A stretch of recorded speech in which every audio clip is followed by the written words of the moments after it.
ভাই ও ভাই বিন্নিঘাট গ্রামের যে এই পচা রোগের ভিডিওটা করছিল আমার ভাইয়েরা ভাই আপলোড দিছিল ভাই হাজার হাজার শেয়ার হয়েছে ভাই ভিডিওটা ভাইরাল হয়েছে ভাই ভাইরাল হওয়াতে দেখেন মানুষে কতগুলো টাকা দান করছে ভাই সহযোগিতা করছে কিন্তু এই টাকা চিকিৎসা হবে না ভাই আরো টাকা প্রয়োজন ভাই উনাকে দ্রুত যদি টাকা না নেওয়া হয় তাহলে উনি আজকে কালকে ভিতরে যে কোনো একটা গড়না করে যাবে দেখেন ভিতরে আসেন দেখাই দেখেন কি অবস্থা আল্লাহ দেখেন পাড়া পড়ছে কি অবস্থা হয়েছে ভাই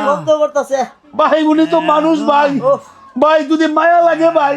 5 টাকা 10 টাকা দিয়ে হইলো একটু সহযোগিতা করুন ওনার চিকিৎসার ভিডিওটা ভাই প্রচুর পরিমাণ শেয়ার করে দিন ভাই আপনার একটা শেয়ারের জন্য ওনার চিকিৎসার একটা ব্যবস্থা হয় ভাই এই যে দেখেন টাকাগুলা ভাই এই টাকাতে ওনার কিছুই হবে না ওনার যে রোগ ভাই আমি দেখাইতাছি দেখেন দেখেন কি অবস্থা দেখেন আল্লাহ মানুষ কিভাবে কি কষ্ট করতেছে ভাই সবাই সহযোগিতার হাত বাড়িয়ে দিন